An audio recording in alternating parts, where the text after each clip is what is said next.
Ladies and gentlemen, welcome to the 15th edition of our Picha Talk series hosted by Picha Images. My name is Cindy Kathiani and I will be the host of the day. Just before we continue, I will urge us all to mute our microphones as we progress. And second of all, I would urge us all to use the chat section. As we promised you, it is going to be an interesting topic that you're going to discuss. So all the questions, feedback that you might have, you can answer we can answer them at the tail end of this broadcasting. Now, Picha Images is a digital media company that is passionate with connecting photographers with businesses. And we are also passionate about growing photographers, or rather creative skills. And one of the ways in which we do that is that we invite professionals in the creative industry to give us their nuggets of wisdom. The other way we do that is by having physical workshops where we have photographers come in, creatives come in, and of course, when we learn physically, I am sure mentally we are okay to go. So we are delighted to have Miss Leah Ngari. She is a seasoned media professional with over 10 years experience in the field. She is currently the editorial and content lead at Mwanzo TV, a digital news station that covers Africa. She is also the executive director for Mwanzo.org, a non-for-profit organization. She has worked for various news stations in Kenya. I'm sure most or some of us might have come across her, including Citizen TV, K24, KBC, Fitch TV, based in New York, among just to mention a few. She's also a youth mentor.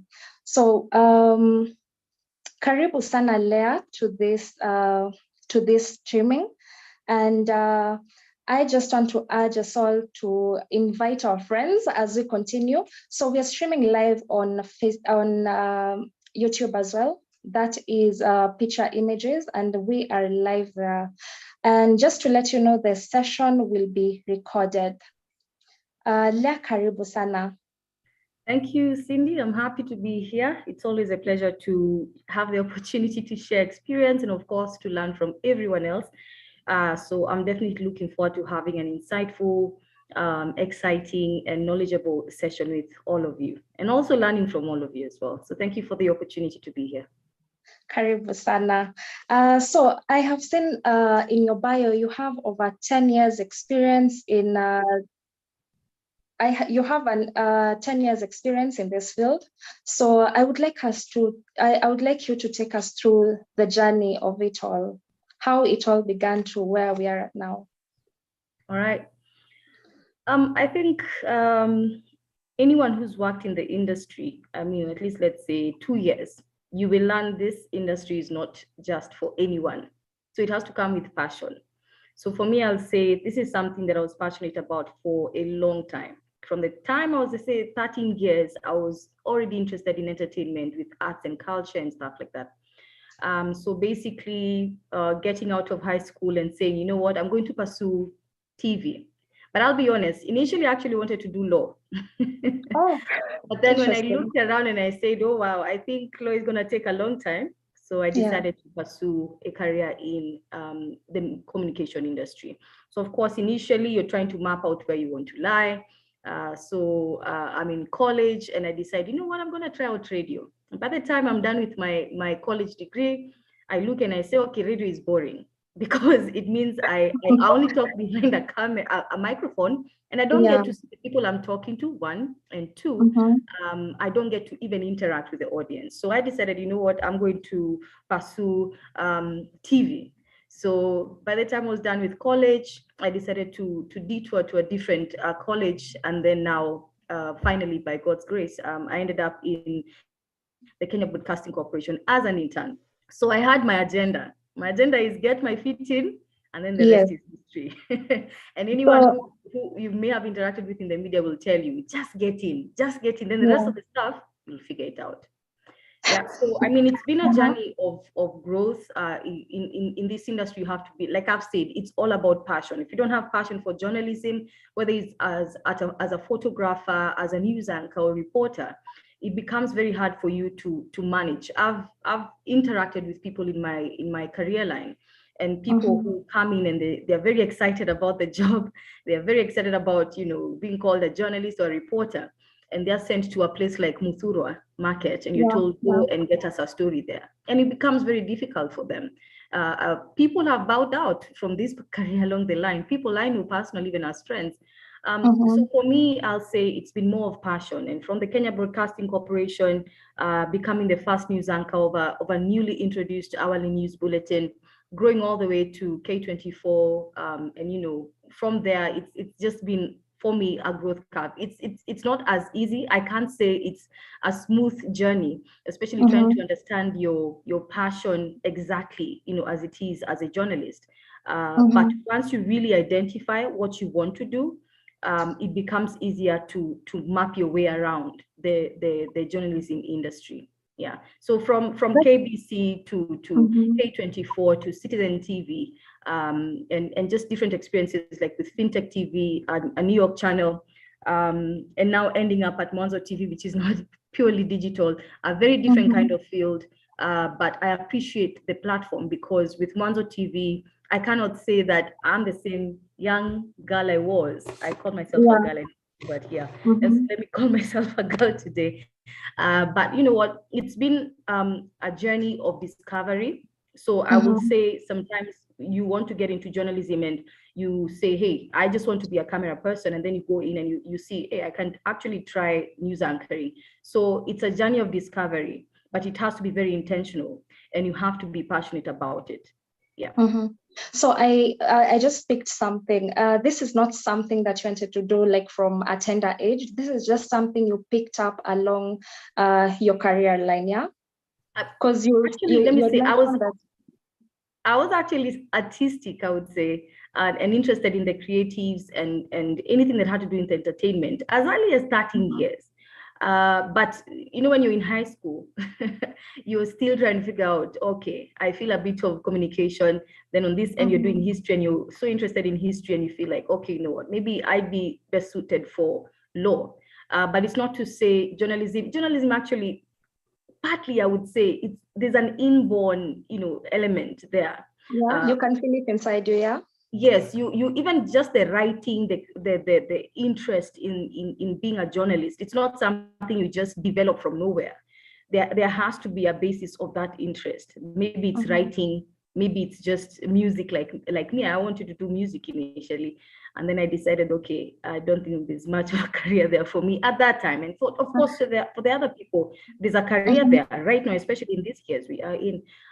So I can't say it's something that I just picked up on. I'll say it's something Mhm. that is inborn. So it's just discovering it and harnessing it and committing to having it flourish.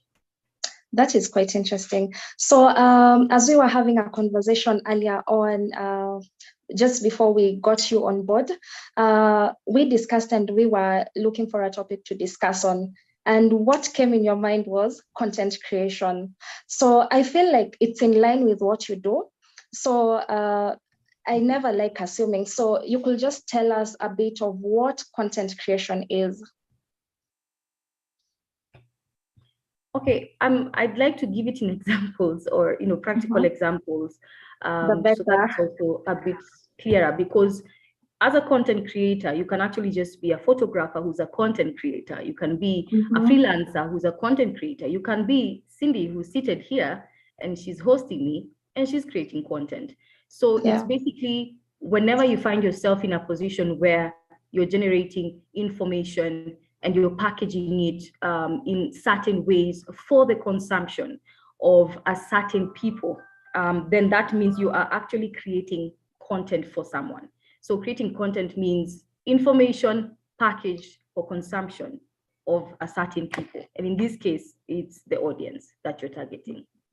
Yeah, so with that, most of the time when you tell someone content creation, some people will direct you to writing. So I like the way you've put it out, that it is not just about writing. So as a photographer or a videographer, how do I develop this sense of content creation and what impact does it create in the society as well, especially when I'm starting my own business?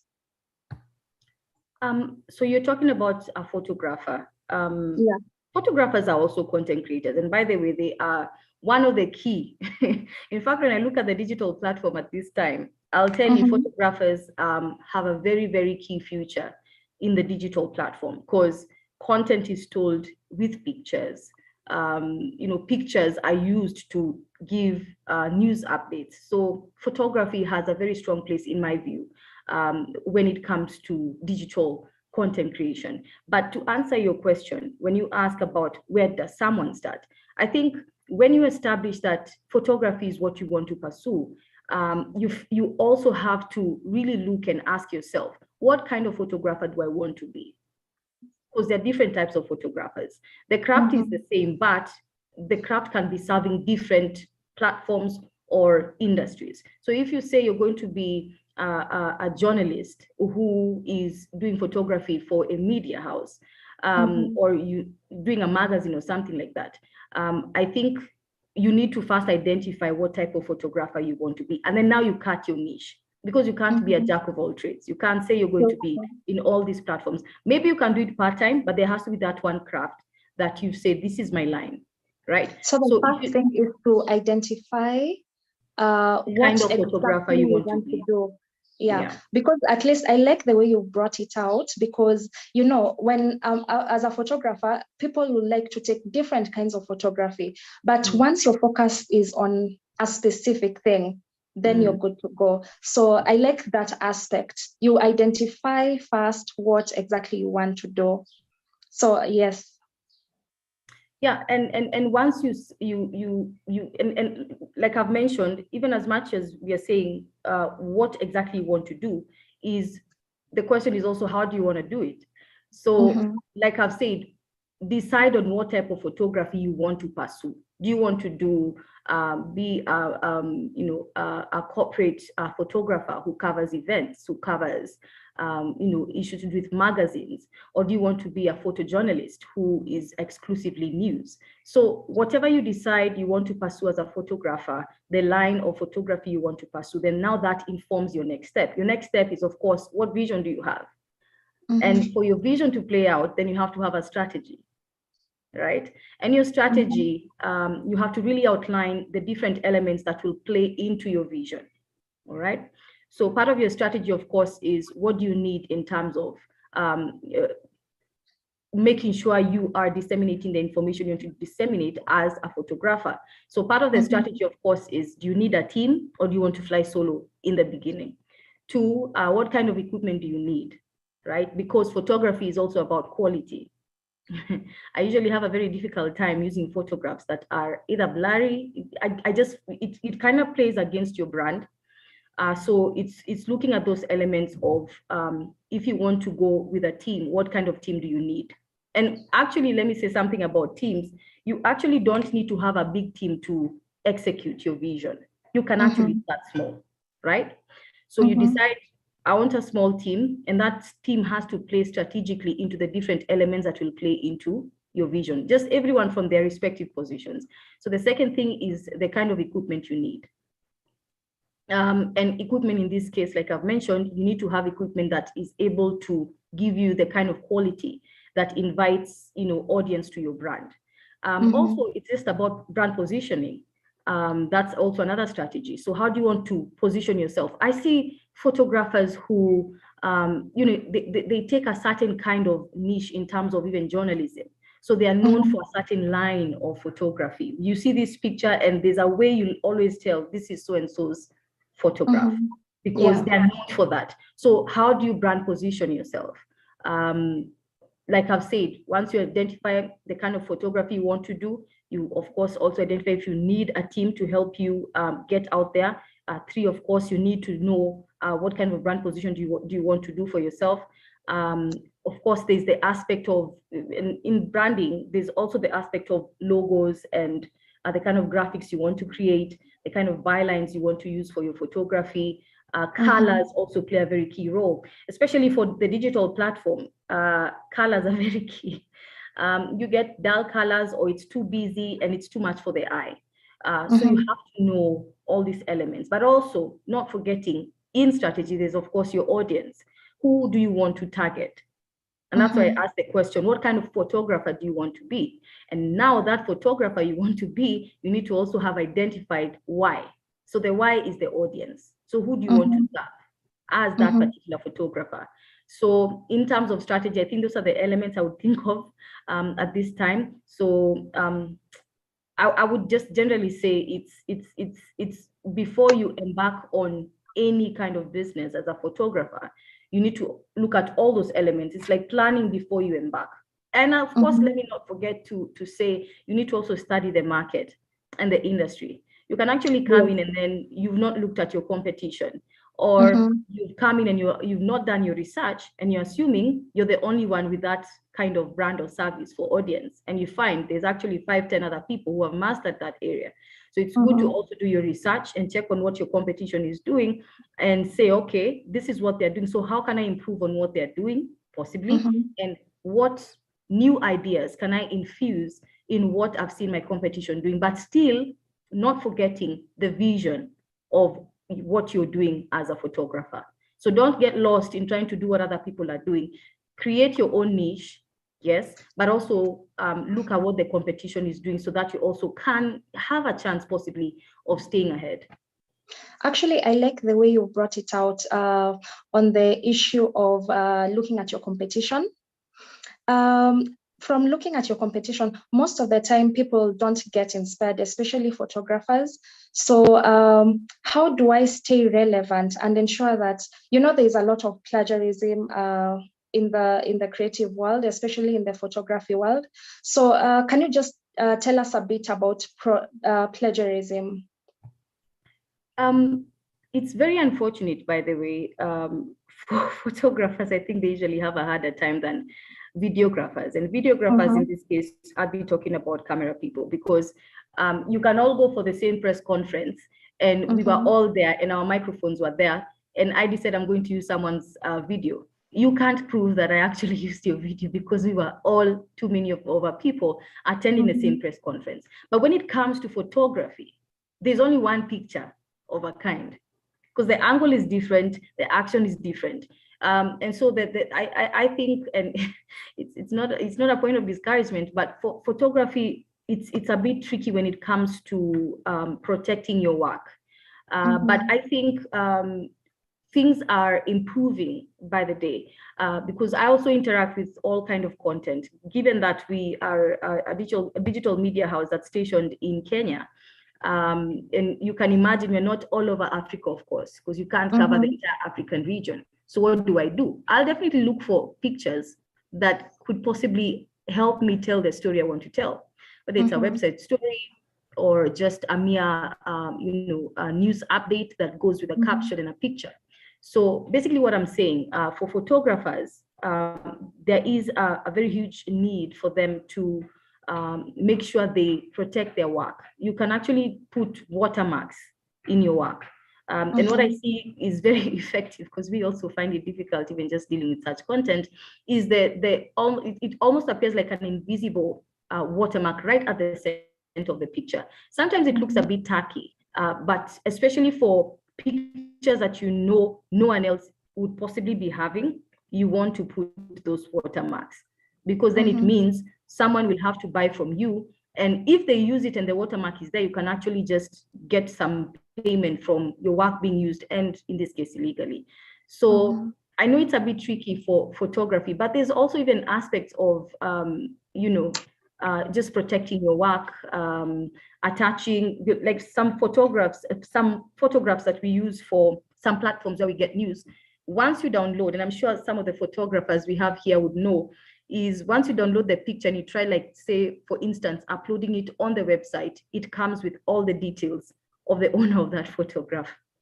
Yeah, so there's a way you can actually attach in the back end details about your photograph, so that in case someone uses it as it is, and especially how you uploaded it online before, where someone else will be able to access it, it means you're able to protect your work. And if it goes up, you're able to get a notification showing that someone has uploaded your picture and they're using it on their website or their platform. So it's not all lost, really, because there are different ways to protect your work. But also, on the other end, I mean, if you really look at it, I don't know, it's a good thing to say, but when someone actually uses your content, then people get to know more about you as a photographer. Yeah. So it's but more the downside is marketing, someone using your content and not paying you for it, which is actually wrong. Yeah. So practically speaking, you have been in this industry for over 10 years. You've interacted with many photographers as well. Can you give us an experience where probably your type of work or whatever you were going to do with other photographers was plagiarized, and what was done about it? So is there a legal law for it? No. Okay, this is what I'll say. First of all, I'm not going through such an experience because much of my career has entailed more of TV, but I have interacted and done stories that are photography based. But I've never really encountered a situation where someone actually used or plagiarized my work to benefit themselves. But I'll say this, just the same way, we have laws in Kenya that protect the sole work of any journalist in terms of videos. I think it also applies for photography, because whether it's video, photography, or just a written article, it's still plagiarism. So I believe there's a lot. If I would actually just advise the people we have here online to be able to just go online and even to just acquaint themselves with some of the clauses that are available for journalists in this case, to be able to protect their work. One of the key things we've done with at Mwanzo TV is we work closely with the MCK, the Media Council of Kenya. So for instance, just the other day, we were trying to cover a story at the board of, let me say in Kenya. And we are trying to do a story, and at the same time, it's not as easy to get that story done because you have to go through so many checks to have that story out. But what do? We call the MCK. So if at all you feel you need more knowledge about protecting your work and, dealing with plagiarism, maybe you've been suffering a lot of plagiarism, I think it's not bad to actually, get in touch with the MCK and let them run you through also what they do as a society to protect the work of journalists, as much as we have laws in Kenya that protect the work of journalists. So you actually brought out the issue of MCK, and I would assume that most photographers probably just take photos for the sake of taking, of course, out of passion, but they do not know so much about MCK. So probably what would you advise a photographer in relation to the MCK issue? Is it good to have a good relationship with them and know, of course, what they're doing? Because probably one day they may cover you. So what is your thought on that? because I don't work for the Media Council of Kenya, I may not be Yeah. able to speak much on behalf of the MCK because I'm just basically a journalist who's registered under the MCK. But what we've done, even what I've done with the team at Mwanzo TV, is ensuring that the entire team is registered under the Media Council of Kenya as journalists. And the beautiful thing about MCK, and MCK has been very vocal about protecting the rights of journalists, the work of journalists, and even just the right to information. So what I would say, anyone who is working in the communication industry and in anything that relates to journalism, it's very important to be under at least either the Kenya Union of Journalists, and also most of all, you have to be registered with the MCK. Because God forbid that you are actually covering a story and something happens to you, you know, something that is illegal, that is a violation of your rights as a journalist in the country. So who will protect you? You're not registered under the MCK. They can actually help you out, but their ability to go beyond a certain level can't go because you're not a member or a recognized member of the society. So I say one of the things, anyone who is a journalist, whether a photographer or a reporter or a writer, you need to have at least registered yourself under the Media Council of Kenya. And that will ensure you are able to protect your work and you actually have access to information that can actually help you advance your work. And they actually also have training sometimes for journalists. And yeah, I think I'd say that. And in case you are not a full-time journalist, that you're working as a freelancer, MCK also registers freelancers in the country. We have correspondents from across the region and also from across Africa, whether it's in the 47 counties, you have correspondents there, and they're not full-time journalists in the sense that they're not fully employed by certain media houses, but they work on basis of story. So they work as freelancers. Lastly, I need to mention, for you to actually be registered under the MCK, and maybe it's good to also go to the MCK offices and just confirm this and get more enlightenment around it. It is important for you to have at least a degree in communication. You have to have certificates that show a backing and a clear indication that you are a trained journalist. Because again, they do not want to accredit a person who calls themselves a journalist, but they don't have the training. And you see, in training, Cindy, you would know, because I know you are a trained journalist, you would know there are issues of media law. And those are things you learn in school. So there has to be that, backing to indicate that you actually have interacted with content that is able to help you as a journalist, to prepare you even before you get a job. So issues on media law, defamation, libel, and all that stuff, you have to have that knowledge as a journalist. Yeah. That is quite interesting. I like the way you brought it out. It's quite elaborate. And of course, we would advise guys to, of course, do research before also just going out and creating content, just to protect your content, number one. Number two, just to stay in line with the law. So Leah, back to you. We've had photographers having challenges in creating content. So what do you think are some of the challenges that content creators face in line with creating content? I'll try to speak especially within my experience. One of the things that content creators find as a challenge, first of all, is being able to create relevance in the market, because the market is already bloated. There are too many people creating content. But the first thing, some of them, and I've seen even for us when we were starting out, and I'm so happy that at least I have a manager who had a vision and she knew exactly what she wanted to achieve. So if you get in there and you're just hoping to figure out whatever it is that you want to do after you've started, it becomes very hard, because to find relevance, it means you have to do something that is extremely different or special or more interesting, that attracts an audience to you. So what is that one thing? So when you look at the market, you look at what is there in terms of a need in the market, right?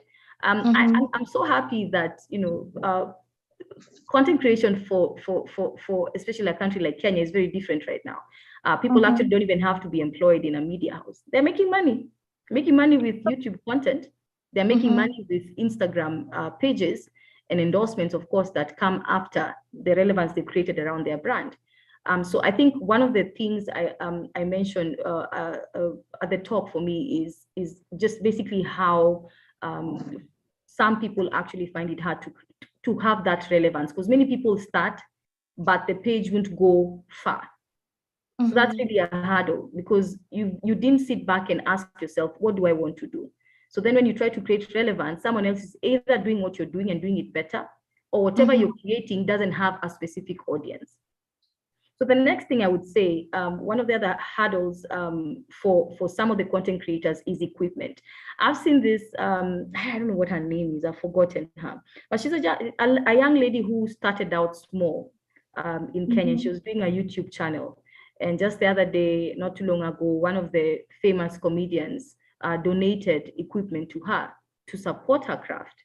So we have so many young people, and this actually makes me very sad, because there's so many talented youth in the country, but they don't have that support to, you know, bring out their creativity and their skill, and just being able to do something out of their lives, given that jobs are not too many in Kenya.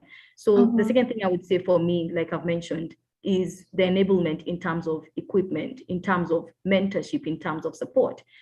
Because I'll tell you, whatever you begin, you need to have someone who also speaks into what you're doing, because you can't do it alone.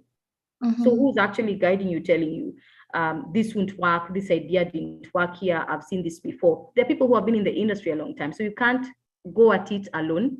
You have to have at least a clear reason why you want to start. You have to know how you want to create your relevance, and you have to also have a voice of reason that's telling you this is the direction to go with your content. But also, I think one of the other things I've noted in terms of content creation is quality, you know. But sometimes especially for the Kenyan platforms, you find for some, quality is not really key, because for some people, they actually like the content looking raw. But if you really want to tap into the Kenyan market and go beyond, then you have to really look at quality, because different markets actually value quality differently. So you might think, I want to do this the way I see the other person doing, but you have to create a brand that is around specifics that you want your audience to remember you by. So this person has good quality in terms of pictures, in terms of whether it's still pictures or motion pictures. This person has, you know, great ideas, you know, that make me want to come back and look at their content. This person really gets what I want as an audience. Like I mentioned, you can't serve everyone. So who do you want to serve? I think those are the key things. I could mention many, but those for me are the three key things that many people really grapple with: the relevance and identifying your audience, and just the enablement to kick you off into the market. Yeah. I was just thinking, I'm not so much of a good photographer, but I'm good at creating content. I don't have the right equipment. So is quality key in this? Does it attract my audience, especially when I am doing a business? Does it attract my audience if I have the right content, but then my photography skills, or probably my photos, are not that good quality because of the kind of equipment that I'm using? Well, again, I'll say two things. For one, I know there are people who will start off very small, and they might not have the luxury of having equipment that helps them create high quality content. But you can always try very hard to, even if your quality is not as good, you're able to try as much as possible to just package your content properly.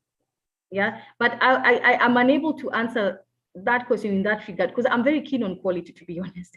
As a news editor, I'm keen on the commas and the punctuation and how did that picture look like? That video just looks horrible. It's the movement is bad. There are jump cuts and there are blanks, and so I can't really tell you that it's okay to compromise on quality. You have to find a way to give quality, even if you start small. And I'll explain this by using Mwanzo TV as an example. We have an extremely talented creative director. This gentleman creates graphics that when you go to their page, and especially the YouTube page, you'll realize it's very easy to peruse, and two, it's very appealing to the eye. You get quality will either make someone come and look and say, these people, they don't even make an effort. I'm done. Yeah. I mean, it's good quality, but it's good content rather, but good in the in terms of the information being relayed and the storyline maybe, but the presentation of that quality either makes me go like, you know what, I'm not into this station, or I don't like this page or this person who's producing this content. So I'll actually skip that content and go to something else. Yeah. Thank you so much for that. So we never compromise on quality in the media, in the creative industry. Yeah. I'll also give a practical example. I am a creative that has started up and I want to monetize my content. Do you have any tips for us in which creatives can monetize their content, and probably which pages they can use, of course, in this digital world? I can't say I have extensive knowledge when it comes especially to social media back end and the workings, but I'll give you the general knowledge I've gathered, especially working with a social media manager, and most of all my boss, because under her I've come to learn a lot of things about social media. She's quite knowledgeable. So I'll say in terms of monetizing your content, the first thing, like I keep emphasizing on this because it's something we learned along the way. Because most times people start companies, but you have not narrowed down your audience. You have to narrow down your audience because you can't serve everyone. You can serve everyone in different ways, but who are your specific audience? So if you want to target the youth, that's 18 to 35 according to Kenyan standards, you have to know, okay, so what do I want to tell them? What kind of content interests this bracket of people, right? Now with digital content, the different platforms on the digital platform, you know, they disseminate information differently. For Twitter, it can be very serious and very heavy, very newsy, you know. For Instagram, it has to be moderate, heavy. It can't be too heavy because people on Instagram, especially the young people, they get bored very quickly. For TikTok, you want to tell that information with a lot of either comedy, humor, entertainment. And it can still be politics, but you're still having it humorous. For instance, when I say this is, maybe I want to tell the story of a politician and maybe talk about an incident that happened, for instance, during the just concluded elections. Maybe something funny happened, but it's still newsworthy. So I can use a picture that maybe has humor or has entertainment or something like that, and I'll still be able to get the audience there coming back, right? I go to Facebook. Facebook, of course, is more of the older generation, you know, not too old, but they're not your young people. Yeah. So you want to give them content that, you know, either shapes their outlook on the happenings of every day, or they give them information about the world, the current affairs, what's happening. Give me that information as it is, right? YouTube, of course, you can put a lot of things there. You can put the shorts, you can have entertainment there, you can have the documentaries, you can have features, because now YouTube is what carries every bit of what you're posting in my view, on all these other platforms. That's Instagram, Twitter, Facebook, TikTok, right? So when it comes to monetizing, and like I've mentioned, is first, did you identify your audience? What do you want to give them, right? And do you think that that particular content that you want to give to your particular audience that you're targeting is of interest to them?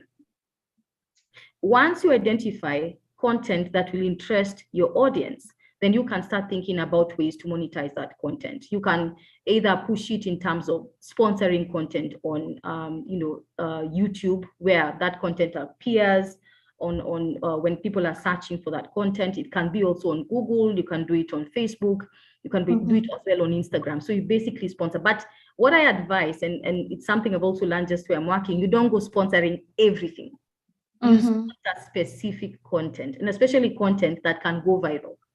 Yes. Kama tuseme ulikuwa na Sonko, like last week, but one, I think it either last month, we had a video on Sonko. So one of those videos, Sonko was saying, mimi ni wahuni wa wahuni. right? So basically, Wow. okay. Uh-huh. 2 days later, he's in a certain crowd, and he had an altercation, and someone just standing next to him grabbed his chain, knocked it off his neck, and ran away with it. So what we did with that content is we had the first bit of Mimini, Wahuni wa Wahuni. Then we had the next bit of the chain being taken and him looking around and looking confused. And that really trended, because guys were looking and saying, oh my gosh, this guy is just drama. So that you put such content on, especially TikTok and even Instagram, it will go. Even on YouTube, it will go. So like I've said, know your audience, know what you want to tell them, know what your audience will be definitely driven by. Like that video for Sonko, of course, we know if we put it on TikTok, it will trend. So definitely. You have to know also the trends, okay? So if I'm generating content and I want to monetize it, of course, like I've mentioned, you can't monetize everything. You'll be spending a lot of money and money that you actually need. So you need to identify what content do I want to sponsor to get it out there. Yeah. So I checked out on Instagram. Actually, what is happening on Instagram, especially the Instagram Reels, is that they're using, there's a type of music that they use in order for it to trend. So if there is a type of music that has come out, it will trend. And that's how people jump into it and make money. So that is also one of the ways of making money probably on Instagram. And you had mentioned something about having the right team. So I am an established photographer. Something else I can mention. Sorry, something else I can mention regarding monetizing. I really, really emphasize on adding your brand voice. Like what's your voice? And when I say your voice is when people see your content, what does it speak to them? What's the voice you're giving out there to the masses? If someone goes to, say, BBC Africa, they have a voice. They have a voice in terms of their colors. They have a voice in terms of their branding. And this entails colors, logos, just the quality, all those small things, they play into your brand voice. So you also need to look at, and your brand voice has to do with building a relationship through content and people needing to know who your brand is and what you're about. So how do you want to present yourself to the world? That when someone sees this content, even before they look at the logo, they already know this is Cindy's content. What's your brand voice? Yeah. I really like the way you brought it out. So whatever you bring out there or whatever you put out there, that is now you. People are looking at you, yeah? Your personality. And personality can be you as an individual or you as a brand in terms of your company. So that so will like determine Picha images. What's your brand voice for the people who know Picha images? What will they remember you for? Yeah. That is quite interesting. I'm really glad that you brought that out. So how do I create the right team for content creation? If I am an established photographer or creative, how do I start developing my team? Okay, I've worked for 2 startups, and this second one where I'm working right now, though, not too long because I'm moving also to something else, still within the same, company.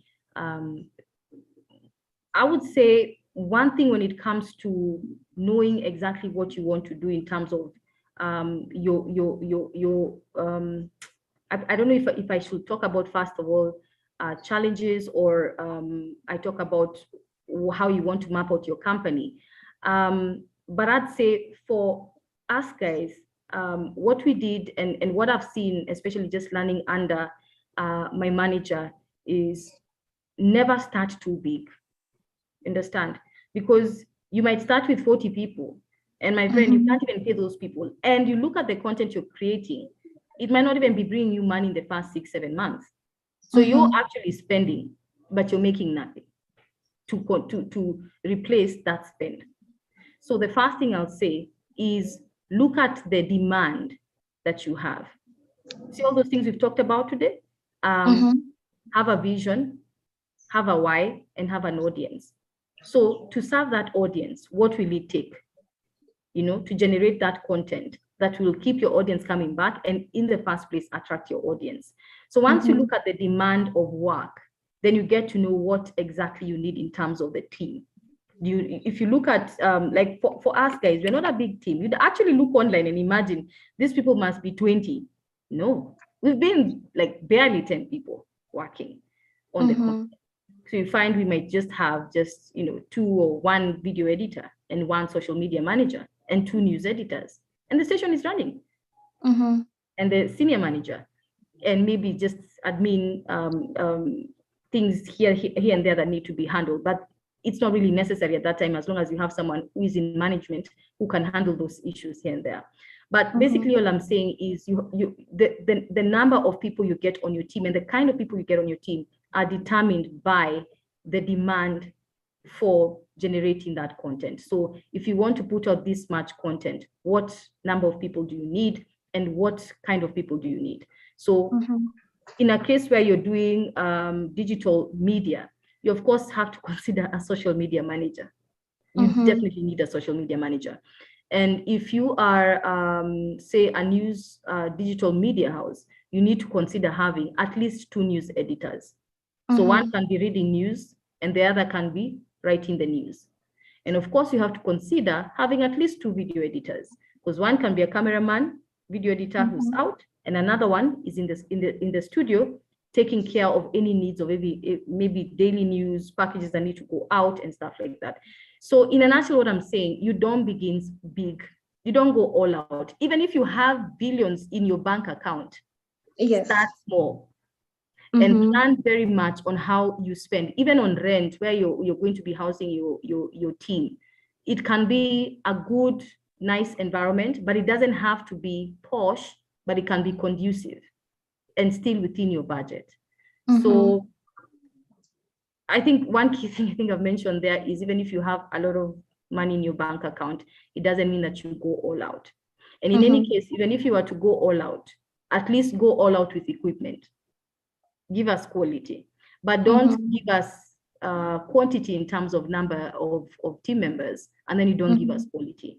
So I think that's in a nutshell, and I hope I've answered your question. So just start small. You really have. And every person who comes in, especially with the way the media industry has evolved, nowadays you can't just be a news anchor and that's it, you go home. No, you have to be a news anchor, news reporter. You can also be a news editor at the same time, and you have to be a producer as well. Because all these are skills many people usually have, but they don't tap into them. You can have 2 main skills or maybe 1, but there's always all these other complementary that you can use. So that means if you're starting out small, you want to bring in a photographer who also is an editor. And you want to bring in a photographer who is an editor, but also a creative, maybe in terms of graphics. And that's why employers nowadays are very keen on asking, what else can you do other than what we're interviewing you for? Because I need to know that in case this person is out of work today, are you able to fill in the gap? And that, in essence, just helps any employer to cut down on costs and being able to manage situations effectively in the absence of maybe one person. Yeah, actually, I like the way you brought up the issue of starting small.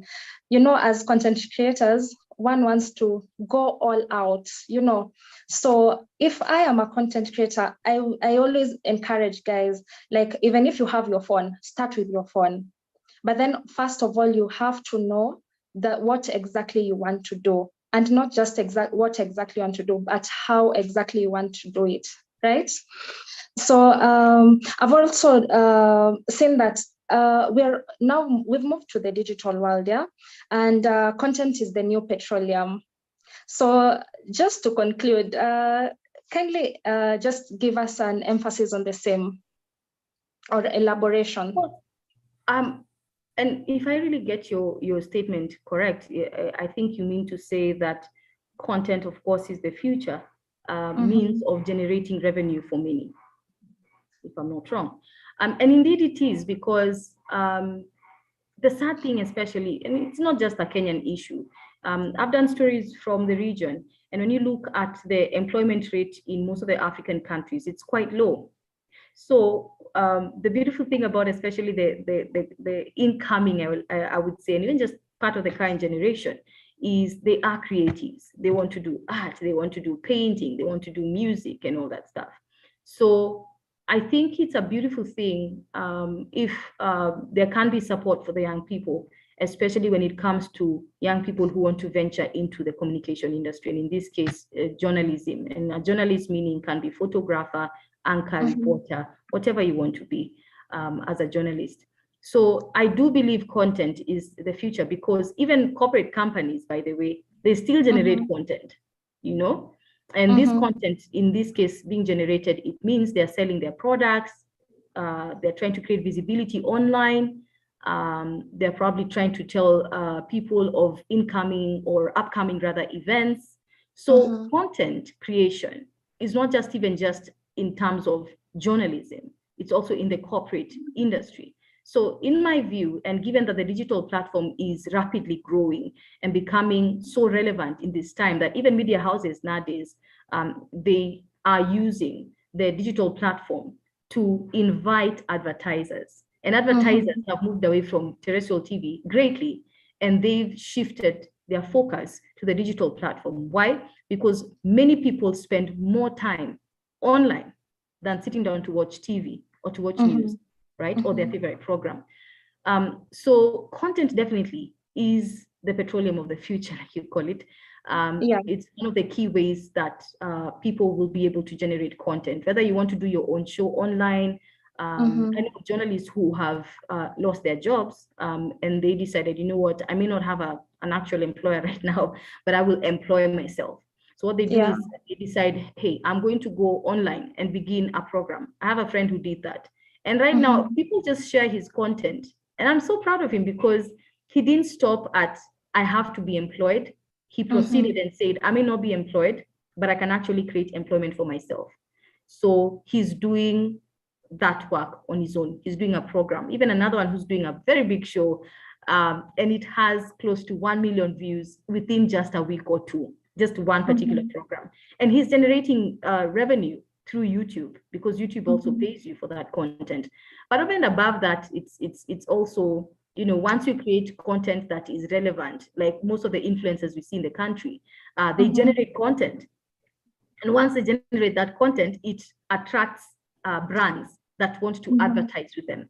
So indeed, I would say, in just those few ways I've mentioned, it is definitely the next, or just the current petroleum, the way of generating revenue online. Yeah.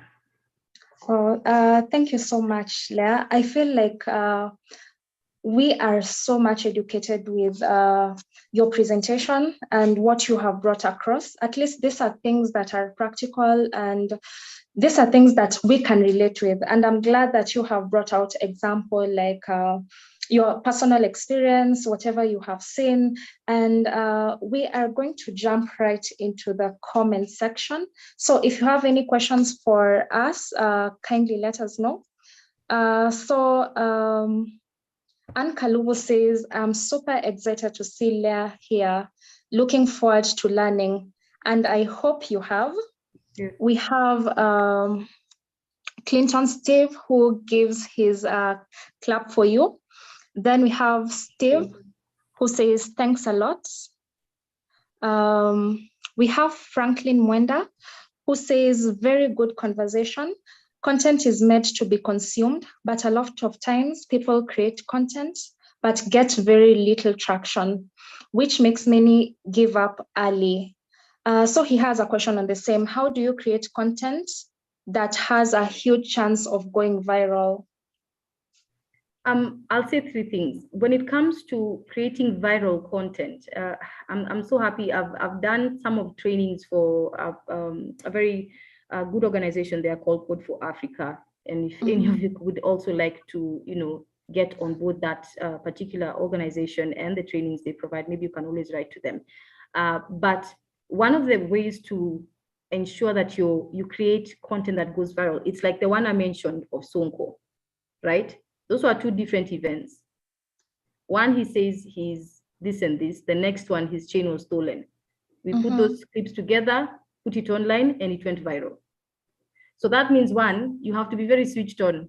You have to be someone who's very in touch with the current affairs. So if you're maybe a journalist, you have to at least be in the know of what is happening, right?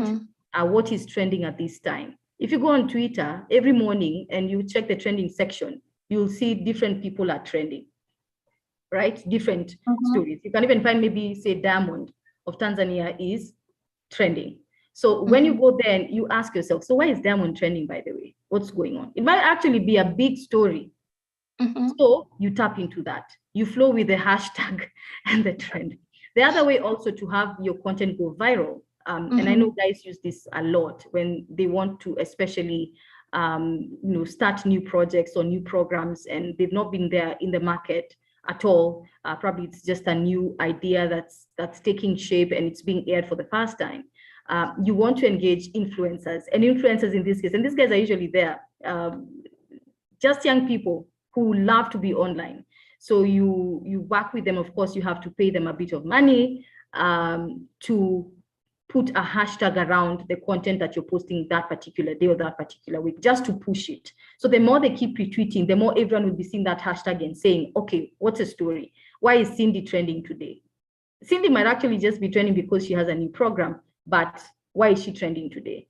The other thing, and I think just to reiterate what I've said, is the first thing, you have to be switched on to know what is happening, the trends, what's going on, what's interesting the audience that you've been targeting.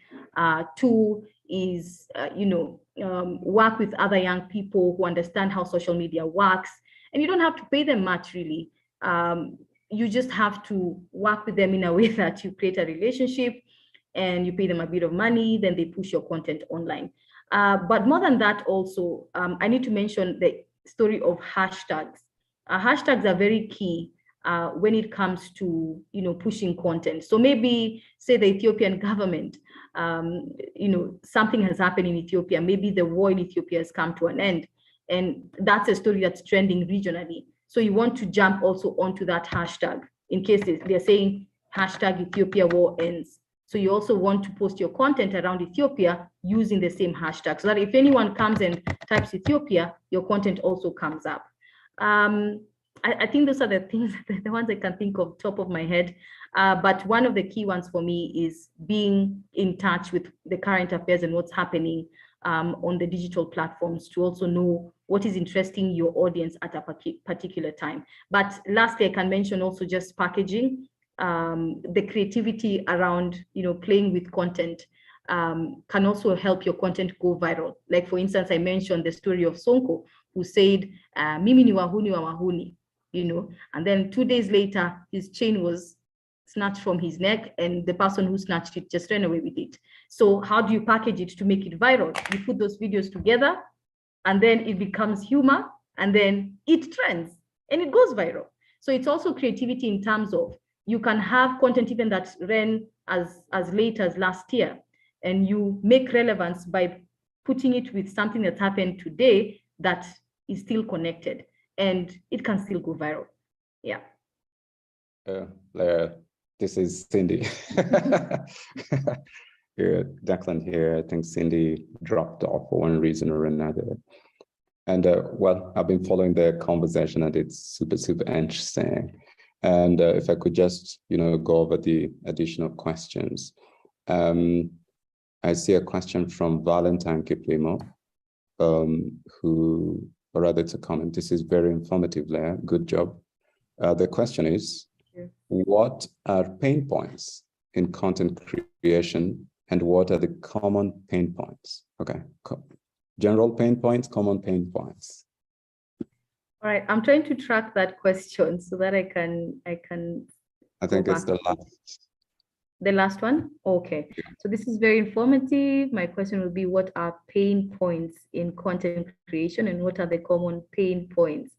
I wish Valentine could be more clear. When you say pain, do you mean challenges in terms of creating content? I don't know if Valentine is there to just give me a bit of clarity on the question so that I'm able to answer it from a point of knowledge and understanding. Hi, Leah, I am back. Sorry about that slight technical hitch, but you can go ahead and answer the next question. Yes, so I would be happy if Valentine could just maybe make it a little bit clearer. When she says pain points in content creation, what are the common pain points? Does she mean challenges or difficult? Yeah, I think she has mentioned, she meant challenges. Oh, okay. All right. Yeah. I think it's part of what we mentioned earlier on. Commonly for me, and what I've witnessed with young people who are trying to emerge as content creators in the industry is just the enablement in terms of having equipment, and two, having mentorship. I mentioned the idea, the example of a young, I can't call her a comedian, but she generates entertainment. And by the way, this girl, I can't say she was really trained for TV, but she has trained herself while making mistakes on TV. So the one thing that some people in the industry notice is that she really has talent. And so they decided to get equipment and give her the equipment to help her create that content. I think a second pain point for me would be in terms of discouragement. You try out something today and someone comes and says, do you think this can work? I've seen this and it failed. My friend tried this and it didn't go through. Two things I'll say about that when you're taking feedback from people. You can take it objectively and humbly, but you also have to look and ask yourself, did that person fail because of this? Because you never know why one person failed in a project and why another one succeeded until you really do your research to understand why will this particular idea fail. So you can't always use people's feedback as gospel truth to inform whether you should give up on an idea or not. It's to say you can pick up feedback and see how you can use it and implement it in your idea and tweak it around to possibly make it work. Yeah. And sometimes also feedback can be coming from people who are very rigid. They're not used to new ideas. And maybe you have some good idea, but someone has never heard of it, has never seen it, and so they feel, okay, this thing won't work. When digital media was being gradually introduced years back, as early as 3 years ago, people had not warmed up to digital media. In fact, in Kenya, when the media industry was forced to go to digital, ways of broadcasting, moving away from analog, it was a battle because we're so used to what we've known. And when change comes, we begin to resist it. So sometimes you might have ideas and it's very good to submit, not of course the entire idea, but get people who can, adequately advise you around the ideas that you have. So discouragement is one of the things that makes people give up. You have an idea, you decline to go ahead with it. Then one day, 1 year down the line, you find someone else did it and they succeeded. And you go like, okay, I actually had that idea and I never pursued it. So I think for me, those are key: discouragement, enablement, and mentorship. Those are three key things for me that you need to have. And what mentorship does for you is, in case you hit a snag and you don't know what to do next, you can actually tap into someone else's experience and ask them, hey, I've reached here, I have this idea. We tried this thing out, it didn't work. We posted it online, we only had 3 views. So why didn't it work? So if in case you're working with a team, it is always very important to brainstorm. Because by the way, when you're brainstorming with other people, you get to learn what other people also have in terms of knowledge. So you cannot have a monopoly of knowledge. You need to have also other people, whether you're in a team setup or you have at least people who are knowledgeable within the industry, or just even people who may have an idea about business. You need to have people who can usually advise you around what you're trying to do.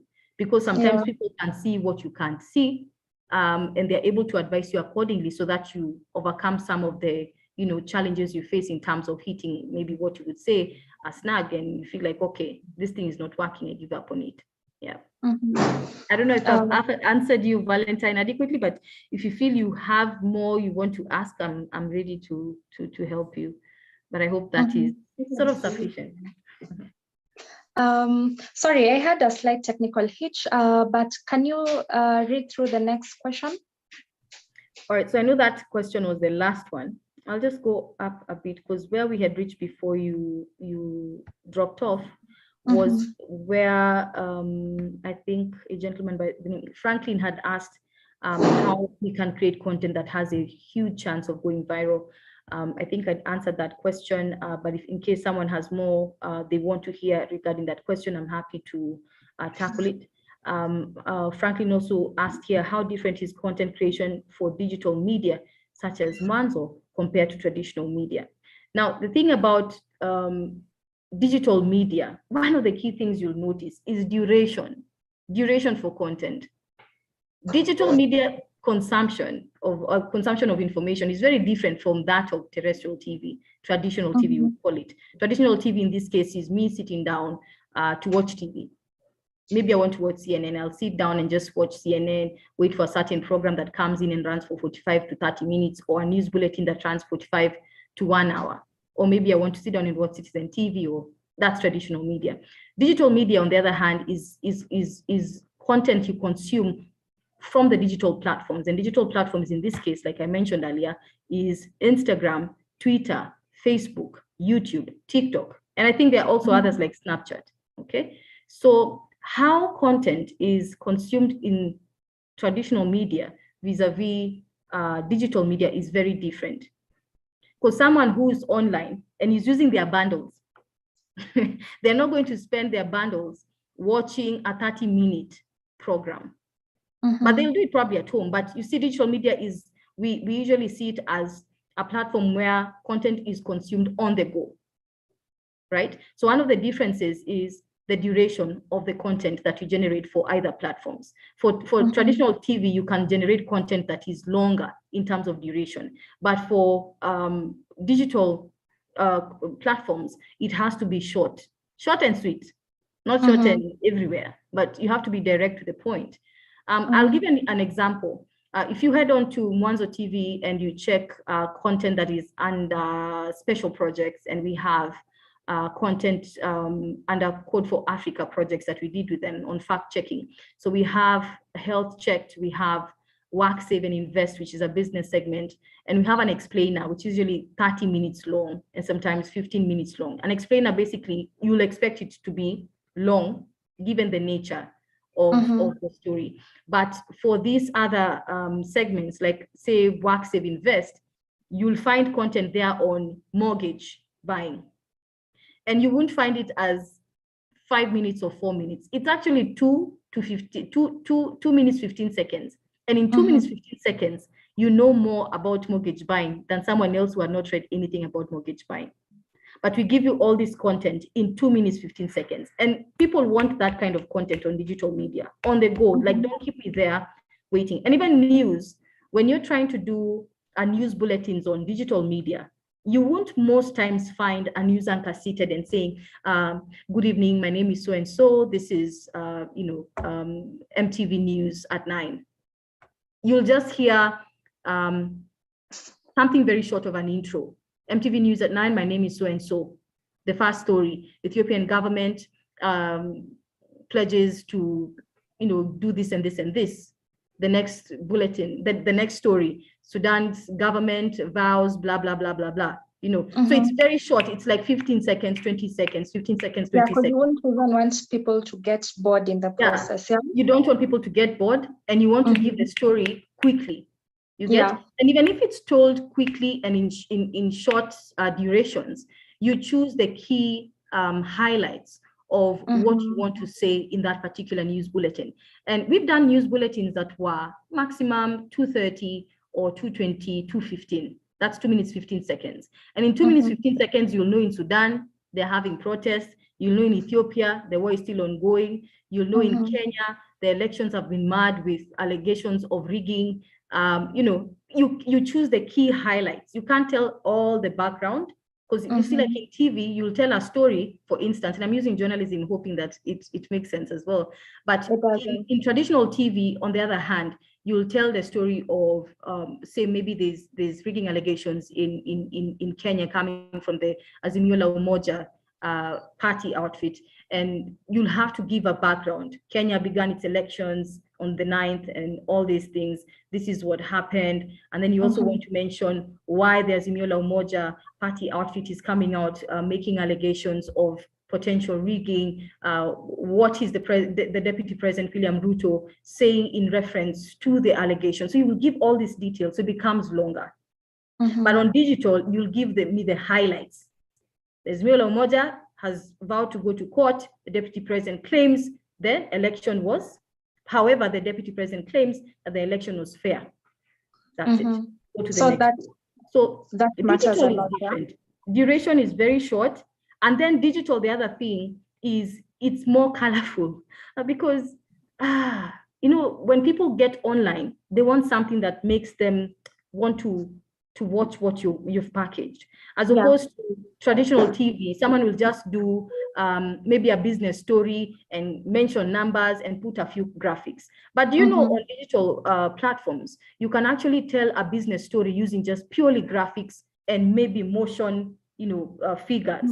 And you pass your message, Yeah, and you just pass your message, and that's just purely a story, no voiceover, just purely graphics and music, a sound bed.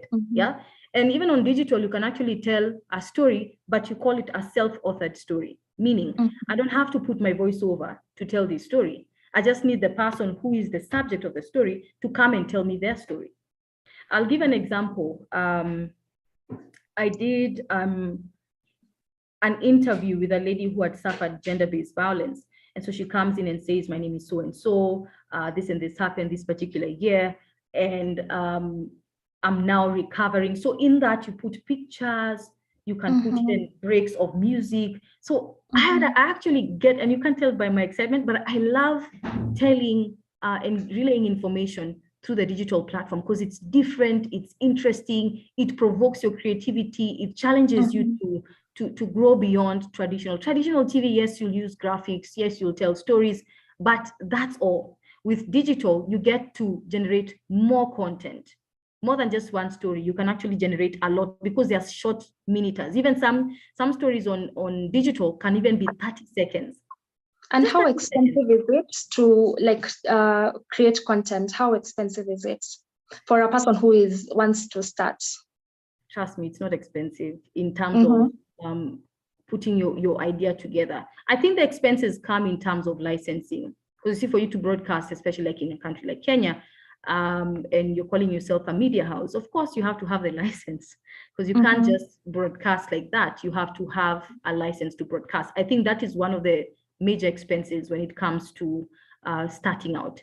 But when it comes to, now the actual running of the media house or your company, you can start small, like I said.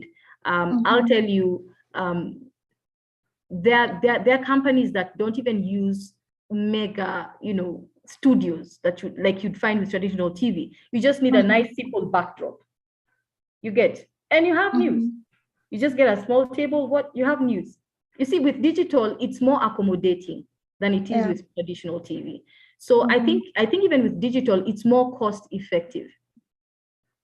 You get, because you can actually repurpose content for different platforms and still create traction.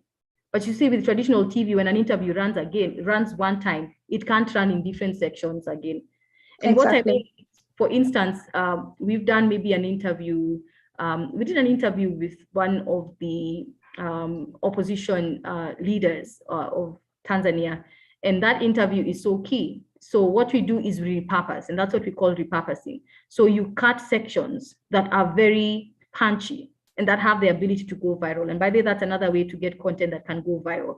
Maybe the opposition leader will say, come 2023, I will be running for president. And this time round, there's nothing that will stand in the way of me becoming president because we know that people are rallying behind us. And that in itself, if it's posted, someone will say like, okay, there's this post that the opposition leader in this particular country, he made a statement earlier. So you take sections of that particular interview and post them in different platforms of the digital platform. So it can be Twitter, it can be Facebook, like I mentioned, or Instagram. And that will still be cost effective in the sense that I'm still having more and more content going out without necessarily sending another reporter, and then akuje tena, we have to use money for transport and whatnot. So it's just being smart.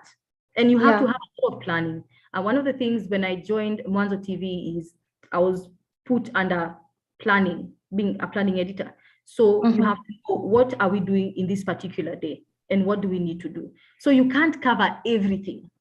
Understand? With digital, you can't go covering every single thing. You will lose your plot. So what do you want to cover? So in a daily basis, you have to start off your day with saying, what are the key things that happened the previous day, in case you are a journalist and you're covering news, or what's happening today, and what are the 4 or 5 key things that I must have on my platforms today, rain or sunshine. You understand? Yeah. There are other things now you'll add and say, okay, these are other things that are happening in the day that need to be added to our platforms today. So you can't be covering everything, because when you do everything, then you might end up doing nothing. So you have to have a plan. What do you want to achieve for the day? And that's a daily plan for you. So you have to be intentional when you're creating content. As a content creator, you can't just do whatever you feel like doing, in terms of you just do everything because someone is doing it. You have to be intentional. Why are you doing it? For what purpose and for who? And then what do you hope to achieve from it? And of course, the bottom line for many is usually the revenue. So the content you're doing now, will it bring you revenue? Will it grow your numbers? Because with digital, part of growing your numbers doesn't necessarily mean you're making money. You can actually be having, we know of TV stations that have 5 million followers, but it does not translate to views. I don't know if that makes sense. You have 5 million people who are following you, but when you post content on your digital platforms, be it Twitter or whatever, you only have 3 views. What does that tell you? Are you with the right audience?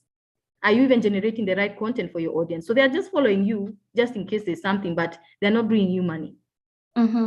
Yeah. And that is a very important key point, Leah. I'm glad you brought that out, because of course, content is, I tend to think content is very, very broad. And I like the way you have just brought it out. So let me just check on I've seen a question here. I don't know if you can be able to read the next question. I'm seeing Anne Kaluvu says, oh, well, loving the conversation. Thank you, Anne. And she says, how do I deal with having content that is poorly received? I need clarity on what she means by poorly received. Is it poorly received by the audience? I would assume, perhaps. Also, she goes ahead to say, I sometimes get demoralized. I guess perhaps this is the reception from the audience, especially after putting in the work. Okay. And also creating content can be expensive and time consuming. But with the fast-paced content consumption at the moment, how do I work smart? Let me go to the first one. I said this and I'll say it again. Once you know who you want to target, then you will know what they like. There's a training we did at work where we were looking, and I really love, what this organization does, training journalists. They guide you, like when you're trying to lock down your audience, you even look at their occupation. And occupation means, are there people who will be able to spend on you? Are there people with money? And if they don't have money in terms of their working, then are there people who will give you views that can translate to telling your advertisers that you actually have a lot of interaction and they have a chance to getting their content out to the audience that is actually giving you a lot of views. So I think this one for me feels more like an audience issue, because this is just a very, I don't know whether to say it's just supposed to be a lame example. It's like I'm producing content for a 60-year-old and I'm giving them content on Salome Gomez. They're not interested, of course. But if I give them maybe Ohangla, I don't know, they might actually want to listen, because that applies to maybe part of their generation in terms of music. Yeah. So it's I would tell Anne is I wouldn't know how her audience targeting looks like, but she needs to know, first of all, is it an audience issue? Do I need to restructure my audience, or do I also need to restructure my content around my audience? So how come that I'm not getting the kind of feedback that I need to get from my audience? And I think that's one of the things also we learned not so long ago where I'm working is we have, content. We actually have good content, very good feature stories from across the region. But when you post them, you'd find they had 3 views, 2 views, you know, and you're like, okay, someone actually spent a lot of time editing that story. So really, the problem here sometimes is, are you giving the audience what they want? And then the other thing with digital content is the timing that you're posting that content. You can't post your content at 8 p.m. and expect that you will get the audience that you want. If at all you're targeting, you know, an audience that's usually active at 5 p.m. and they're very inactive at 8 p.m., then you definitely will not get them. So timing also mostly matters? It matters a lot. So and identifying the right targets of where your content is going to, or whom your content is being consumed by. I tell you, this thing is all, whether it's traditional TV or digital media, you have to really understand your target audience. I'll give you an example of traditional TV. Citizen TV has been seen to be leading. In my little view, I may not know completely how the model works, but if you look at the content they churn out, Papa Shirandula, which you know was one of the key programs, Machachari, you know, such programs, they really appeal to the common wananchi. You get, and the common wananchi forms majority of the population, right? So it means they're able to target and they're able to capture. So for you as Anne, who do you want to capture as your audience? And what do you understand about that audience in terms of their trends, their interaction with the platforms where you want to disseminate your content? So if you're saying your content usually goes out on YouTube, then what is the interaction of your audience with YouTube in specific times? And that now takes you back to analytics. You see, social media, there is what we call analytics. So you check behind the scenes, what is happening. There's usually graphs that will tell you at 1 p.m., the audience was really active on your page. At 2, the numbers went down. So you can also look at the trends of your audience, and possibly, if you're really, really, passionate, you can also inform the trends of your audience. So your audience can inform your trends in terms of their interests, what entertains them, and why they want to come to your page. But you can also create content that makes your audience want to come to your page. So it can work both ways. So it's not something to make you get demoralized. It's actually, for me, an opportunity to learn. It's an opportunity to provoke your thought in terms of, what am I not doing right? Or what do I need to change? Or what am I not understanding about my audience? So I think our second question was, also creating content can be expensive and time consuming, but with the fast-paced content consumption at the moment, how do I work smart? Like I said, it's a saturated, and it's about to even get more saturated, because everyone is saying, okay, I can actually just create my own channel, me and my family and kids, and everyone is coming to watch me, and we're making money because the brands across the country and even the region, they want to advertise with us. So whether it is a saturated market or not, I think the one thing you need to say to yourself is, what is the need that is there right now in the market? Because there's always a need. And if there's no particular exclusive need, then you can look at what someone else is doing and say, how can I improve that, and incorporate also other ideas that can, work around that particular idea that maybe someone already has. So it's not to say you copy, it's to look and say, I have my own idea, they have something I like, I'm going to incorporate them. If you look at perhaps what Citizen TV has done over the years, is you'll see a show that was running in another TV station. The moment it goes on Citizen, it is completely done in a different creative way.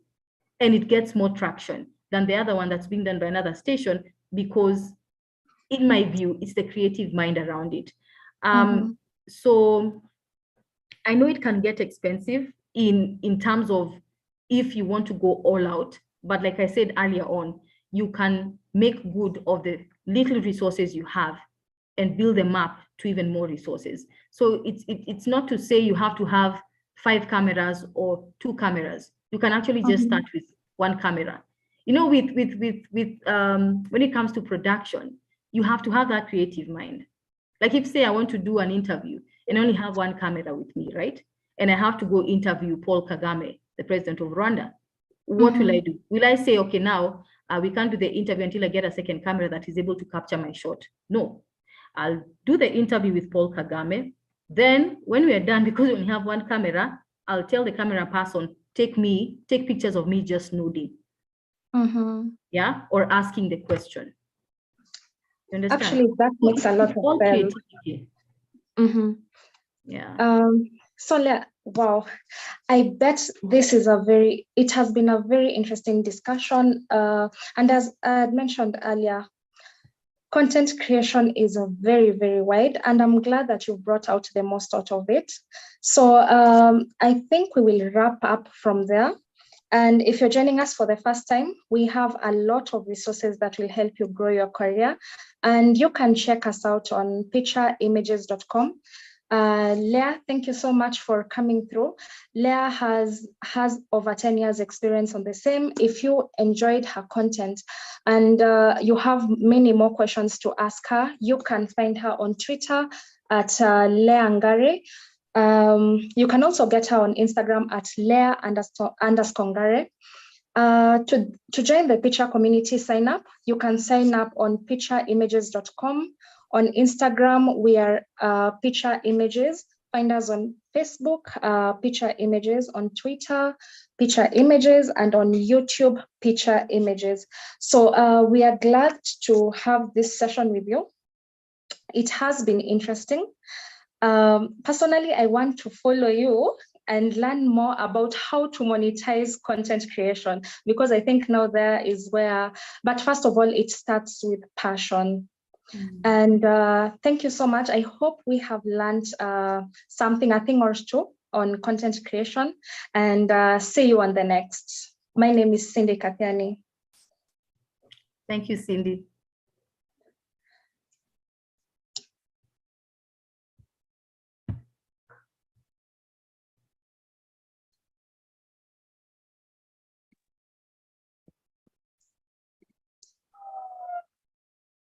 Thank you.